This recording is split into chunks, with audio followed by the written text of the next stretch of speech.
Naitwa Kundi Masanja, ni mtoto wa kwanza katika familia ya mzee Masanja ambaye ni mmiliki wa hoteli ya MS Hoteli ambayo iko Konabwiru. Pia baba yangu mzee Masanja ni mmiliki wa hoteli Christmas Tree Hoteli ambayo iko Karuta. Sisi kama watoto wa mzee Masanja MS Hoteli wa familia ya mke mkubwa tumezaliwa watatu. Mimi Kundi Masanja ambaye ni mtoto wa kwanza, wa pili ni Lemi Masanja ambaye ni mtoto wa pili, na watatu ni Mahube Masanja. Tulipata taarifa ya ugonjwa wa baba yetu, ilikuwa ni siku ya Jumanne ya wiki iliyopita. Baada ya kupata taarifa ya kwamba baba yetu anaumwa, yuko serious, mtu wa kwanza kunipigia simu kunipa taarifa ni baba yetu mkubwa ambaye ni kaka yake na mzee wa MS Hoteli ambaye anaitwa Guma Maduhu. Baada ya kunipigia simu na kunipa taarifa kwamba yeye ameenda kumuona kaka yake akiwa anaumwa pale nyumbani kwake, alifukuzwa na mke wa mzee Masanja. Akaambiwa hutakiwi kumuona ndugu yako. Na baada ya kufukuzwa baba mkubwa alipata taarifa kutoka kwa watu ambao baadhi wanaoingia mle ambao ni upande wa mwanamke. Akaambiwa kaka yako ni mgonjwa sana, hajiwezi na yuko mahututi. Basi akaamua kutupa taarifa kama sisi watoto wa MS Hoteli mzee Masanja. Baada ya kupata taarifa nikampigia mdogo wangu ambaye ananifuata mara ya pili. Nikampa taarifa kwamba nimepokea simu kutoka kwa baba yetu mkubwa Guma kwamba baba yuko serious anaumwa. Tufanye safari twende tukamuone. Mimi Jumatano nikafunga safari ya kuja Mwanza kumuona baba yangu. Tukakubana mdogo wangu naye atoke Geita kwake tukutane. Mimi naishi Dar es Salaam. Na mdogo wangu anaishi Geita ambaye ni Lemi Masanja. Tukawa tumekuja kumuona baba yetu. Tumefika pale getini mida kwenye saa 5 ya asubuhi. Tuje kumuona baba yetu. Tumefika pale tukamkuta mlinzi na mfanyakazi wa kiume akiwa mle ndani. Tukagonga geti. Kijana yule mfanyakazi akaja, akauliza nyewe wakina nani? Tukamza ni watoto wa mzee Masanja. Kawaambie Kundi na Lemi wamekuja kumuona baba yao. Yule kijana akarudi. Kurudi akaja na jibu ya kwamba hamruhusi kuja kumuona baba yenu. Tukamhoji ambaye amekatalia kutufungulia geti usimuone baba yetu ni nani? Akasema ni mama ambaye ni mke wa mzee Masanja. Tukamtuma ile kijana muite yule mama aje tuzungumze neni kwa sababu gani anatuzuia. Mama akawa amekuja.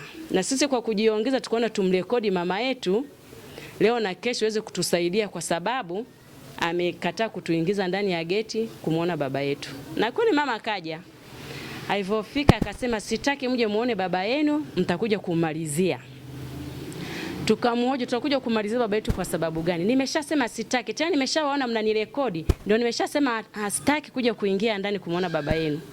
Basi sisi hatukutaka kufanya fujo. Tukaamua kwenda serikali ya mtaa. Bahati nzuri tumeenda serikali ya mtaa kufuata sheria waweze kutusaidia. Twende wakaongee na yule mama atufungulie geti tuweze kumuona baba yetu kwa sababu baba yetu tunaambiwa uko mahututi. Bahati nzuri tumefika serikali ya mtaa tukamkuta yupo mwenyekiti.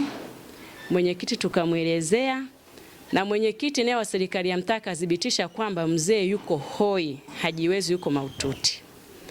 Baada ya pale mwenyekiti ikabidi amuite mtendaji na akamuita diwani.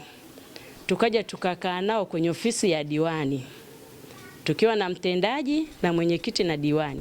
Wakatuhoji kwa pamoja, tukawaelezea, wakasema hebu tuondokeni pamoja na sisi tuweze tukaende kugonga, watafungua mwingie muone baba yenu. Kwa sababu diwani anatufahamu vizuri kama sisi watoto wa mzee Masanja. Na lengo letu kubwa ilikuwa kwamba tumuone baba yetu, tuweze kumchukua tumpeleke hospitali. Kwa sababu baba yetu anaugulia mle ndani na yuko mahututi. Hatujajua ni kwa sababu gani. Tulitaka tuweze kuonana na familia tuwahoji ni kwa nini baba, kwa sababu baba anasumbuliwa na pressure, kisukari na kansa. Kwa mazungumzo ya watu wachache ambao kama balozi wa mtaa, baada ya kukaa naye akatuambia wanadai kwamba ana dokta wa hospitali inayotoka Loyo ambaye yuko pale Kona Bwiru ndio anayekuja kumtibu mle ndani, na dawa za kienyeji anatumiwa. Zile dawa za kienyeji anazotumia akaonyeshwa mwenyekiti. Mwenyekiti akawahoji, anatumiaje dawa za kienyeji na wakati ana kansa? Wakamjibu kuna dokta anayetoka hospitali ya Loyo anakuja kumtibu humo ndani. Baada ya kuletea mwenyekiti mazungumzo yetu, isikitika sana kama sisi watoto, kwa sababu mzee ana pesa ya kutosha ambayo inaweza ikampeleka hospitalini. Na kitu kingine ambacho kinatusikitisha sisi kama watoto wa mzee Masanja, ndugu zake na mzee Masanja wakienda pale nyumbani wenyewe wanafukuzwa, hawaruhusiwi kumuona ndugu yake. Ameenda mtoto wa dada yake na mzee Masanja akafukuzwa, ambaye ni Maduhu. Ameenda kaka yake Guma amefukuzwa.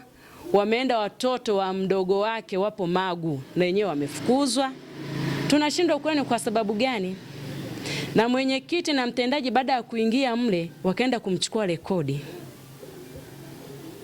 Wakatuletea rekodi ya mzee Masanja, baba ni mahututi, hajitambui na hajielewi. Na sisi watoto wa mzee Masanja maarufu kwa jina la MS Hoteli, tulipenda tuonyeshe nguvu zetu kwa baba, tukimwangaikia, tukimtibu, ili hata kama kwa baadaye jamii watuone kwamba hata wale watoto walihangaika kumwangaikia baba yao kuliko walivyomweka ndani wao.